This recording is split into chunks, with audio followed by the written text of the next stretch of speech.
5 unhinged steps to shatter a man's confidence, a red pill autopsy. This is rooted in behavioral psychology and the rational male.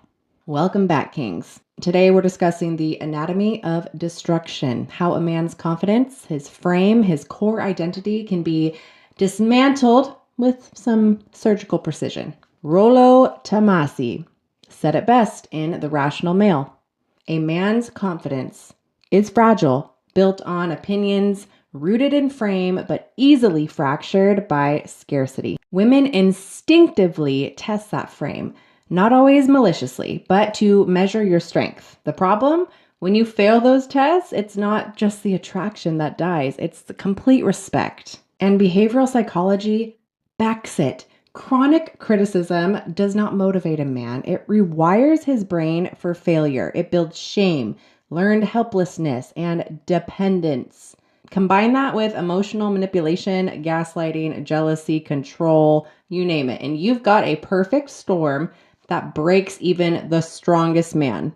Trust me. Step 1, shred his bedroom throne. Mock his masculine ego. Attack him where he feels most primal.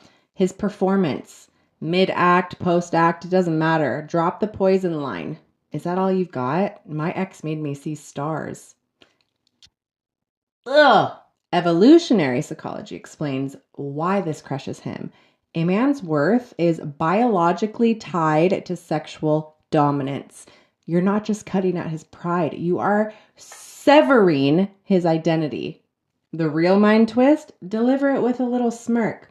Make him question if he's overreacting. That's how his frame fractures, quietly and instantly. Step 2, throne room comparison. Stack him against the alpha next door. Now you attack his provider identity. Say it with innocence. Your friend's husband just got promoted. Why can't you hustle like that? Social comparison theory says it best. Constant comparison breeds inadequacy. Tomasi's hypergamy doctrine explains the moment he believes he's not the prize, his whole frame collapses. An unhinged twist, drop this after he wins. He'll rewire his brain to associate success with shame. Now even victory tastes like failure. Step 3, social siege. Turn his circle against him. Time to isolate the fortress. Whisper to his friends and his family. Say this, he's been distant lately. Do you think he's okay? Now you're rewriting his reputation while pretending to care. Behavioral studies show that social isolation is one of the fastest ways to break confidence. Men need brotherhood to stay grounded. Once you dismantle that network, he stops seeing himself through his tribe. He only sees himself through you. Congratulations. You own the narrative. Step 4, gaslight grind. Make him doubt his reality. Here's where it turns into psychological warfare. Deny what he remembers. Twist his words. Label him too sensitive. You're crazy. I never said that.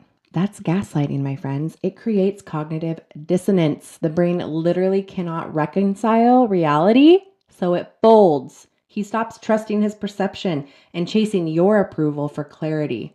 Hot, cold affection seals the deal. Validation, withdrawal, validation, withdrawal. The cycle continues. Soon, he's addicted to your inconsistency.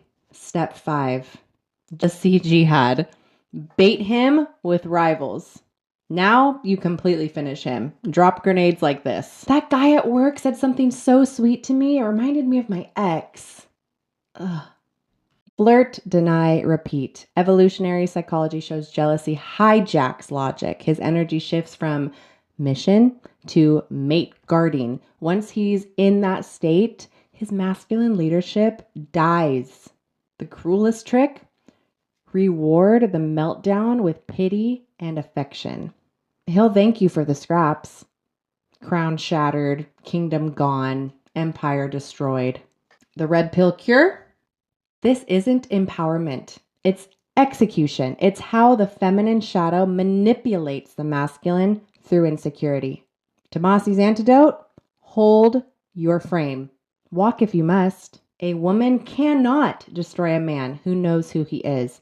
Confidence built on external validation will always collapse, but confidence built on self-discipline and purpose, it's untouchable.